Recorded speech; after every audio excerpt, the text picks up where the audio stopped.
मैं सबसे पहले ये ऐतिहासिक गहपुर में भारत के गौरवशाली नेत्री वित्त मंत्री निर्मला सीतारमण जी को हार्दिक स्वागत करता हूं।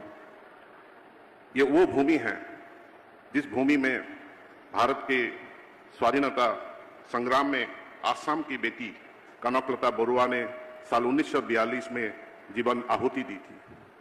ये वो भूमि है जिस भूमि में साल 1935 में असम के और एक वीरांगना नारी महिला जयमती के ऊपर आसामीज लैंग्वेज में असम के पहला फिल्म सिनेमा इसी क्षेत्र में, इसी टी गार्डन में असम के एक महान सांस्कृतिक विभूति ज्योति प्रसाद अग्रवाला ने यहाँ पर निर्माण किया था। और उस भूमि पर आज हम लोग कनकलता बरुआ स्टेट यूनिवर्सिटी के शिलान्यास करने जा रहे हैं। इस शिलान्यास के लिए भारत के गौरवशाली नेत्री सीतारमण जी आप यहाँ पर आए हैं। आपको बहुत बहुत मैं हृदय से मेरा आभार व्यक्त करता हूँ। ये इतिहास का एक बहुत स्मरणीय दिन रहेगा कि आज का तारीख में गहपुर में कनकलता विश्वविद्यालय का स्थापना का शिलान्यास भूमि पूजन आपने किया है। हमारे ओर से आपको बहुत बहुत धन्यवाद।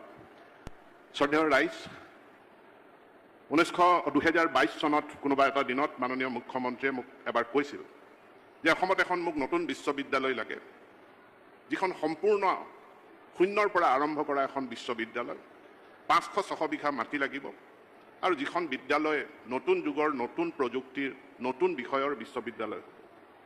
কিছুদিন পাছত মই মাটি বিচাৰি ফুৰিছিলোঁ অসমত।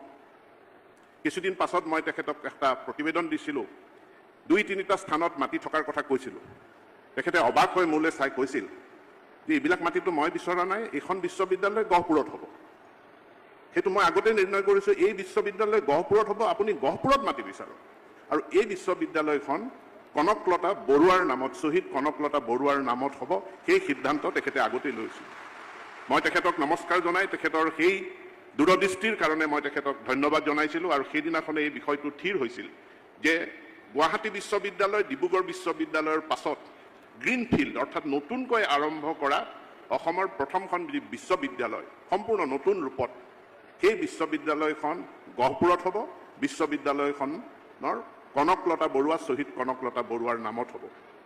আন এটা দিনত তেখেতে মোক কৈছিল যে এইখন বিশ্ববিদ্যালয় গতানুগতিক বিষয়ক লৈ এখন বিশ্ববিদ্যালয় নহয়, এই বিশ্ববিদ্যালয়খন হ'ব আধুনিক প্ৰযুক্তিৰ শিক্ষা প্ৰদান কৰা এখন বিশ্ববিদ্যালয়, নতুন যুগৰ নতুন বিষয়ৰ নতুন পাঠ্যক্ৰম প্ৰদান কৰা এখন বিশ্ববিদ্যালয়।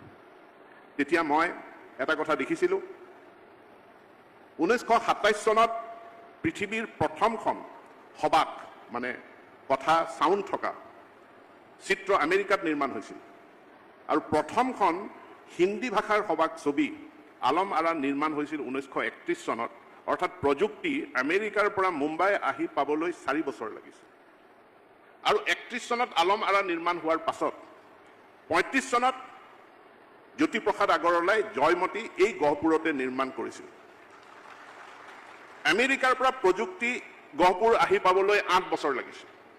আজি মাননীয় মুখ্যমন্ত্ৰী আমাক যি নীতি নিৰ্দেশনা দিছে যে new technology, new subjects, new departments, new courses, modern এজৰ। আৰু তেতিয়া মোৰ এই ধাৰণাটোৱে আহিছে যে এতিয়া আমেৰিকাৰ পৰা গহপুৰলৈ প্ৰযুক্তি আহিবলৈ 8 বছৰ নালাগে। প্ৰযুক্তি সৃষ্টি গহপুৰতেই হ'ব, ইয়াতে গৱেষণা হ'ব, ইয়াতে আমাৰ ল'ৰা ছোৱালীয়ে এই প্ৰযুক্তি সৃষ্টি কৰিব। এই টাইম গেপ 8 বছৰ, মুম্বাইৰ পৰা 4 বছৰ, সেই টাইম গেপটো কনকলতা বিশ্ববিদ্যালয়ে নাইকিয়া কৰিব।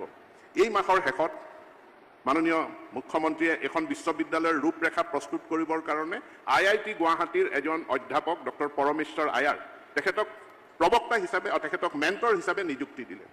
অৰ্থাৎ এই বিশ্ববিদ্যালয়খনৰ ৰূপৰেখা কেনেকুৱা হ'ব। আৰু আয়াৰ ডাঙৰীয়া আজি আমাৰ মাজত উপস্থিত আছে আৰু তেখেতে নিজে ইয়াত ভূমি পূজনতো বহিছে। এই মাহৰ শেষত আমাৰ আয়াৰ ডাঙৰীয়াৰ নেতৃত্বত শিক্ষা বিভাগৰ 2জন বিষয়া তেওঁলোক জাৰ্মানীলৈ যাব, তেওঁলোক নৰৱেলৈ যাব। নৰৱেৰ প্ৰতিনিধি আজি এই সভাৰ মাজতে উপস্থিত আছে যে আধুনিক যুগৰ নতুন প্ৰযুক্তি নিৰ্ভৰ শিক্ষা কেনেকুৱা হয় তাৰ ৰূপৰেখা তাত এই ক্ষেত্ৰত জাৰ্মান, নৰৱে তেওঁলোকৰ যিটো আৰ্হি আছে, মডেল আছে, সেইটো অনুকৰণীয় বুলি বহুতে আমাক প্ৰতিবেদন দিছে আৰু সেই প্ৰতিবেদনৰ ভিত্তিত আমাৰ দলটোৱে জাৰ্মানী নৰৱেত গৈ পেলাই অধ্যয়ন কৰি আহিব যে নতুন প্ৰযুক্তিৰ নতুন শিক্ষা কেনেধৰণে দিয়া যায়, তাৰ কাৰিকুলাম কেনেকৈ হয়। তাৰ পাছতে আমি সেইখিনি আৰম্ভ কৰিম, আপোনালোকে আশীৰ্বাদ কৰিব। আৰু আমি এই বিদেশী বিশ্ববিদ্যালয়ৰ লগতো কোলাবৰেশ্যনৰ কথাও আমি পৰিকল্পনা কৰিছোঁ যে তেওঁলোকৰ লগত মিলিতভাৱে আমি এই বিশ্ববিদ্যালয়খনক আগুৱাই লৈ যাম। সকলো ৰাইজৰ, কেৱল গহপুৰৰ নহয়, বিশ্বনাথ চাৰিআলিৰ নহয়, সমগ্ৰ অসমৰ ৰাইজৰ আমি আশীৰ্বাদ বিচাৰিছোঁ। অমৃত কলহ যিসমূহ আছে, গোটেই অসমৰ মাটি সংগ্ৰহ কৰি মাননীয় মুখ্যমন্ত্ৰী ডাঙৰীয়াই 23 চনতে সেই সপোনটো দেখিছিলে। তেখেতে 23 চনতে অমৃত মেৰা দেশ মেৰা মাটি যেতিয়া আমি কৰিছিলোঁ কাৰ্যসূচী, গোটেই অসমৰ পৰা সংগ্ৰহিত এটা এটা কলহ কলাক্ষেত্ৰত সংগ্ৰহিত কৰি ৰাখিছিল এই কনকলতা বিশ্ববিদ্যালয়ৰ কাৰণে। তো মুখ্যমন্ত্ৰী ডাঙৰীয়াৰ এই সপোন বাস্তৱায়িত হোৱাৰ কাৰণে আশীৰ্বাদ স্বৰূপে সকলোকে এবাৰ হাত চাপৰি বজাবলৈ মই অনুৰোধ জনাইছোঁ। আৰু এই কনকলতা বিশ্ববিদ্যালয় গহপুৰৰ, উত্তৰ পাৰৰ, অসমৰ আমাৰ এক বহুত ডাঙৰ গৌৰৱ হওক, বহুত ডাঙৰ ই এক অনুষ্ঠান হওক, তাকে কামনা কৰি মই মোৰ বক্তব্য সামৰণি মাৰিছোঁ। ধন্যবাদ।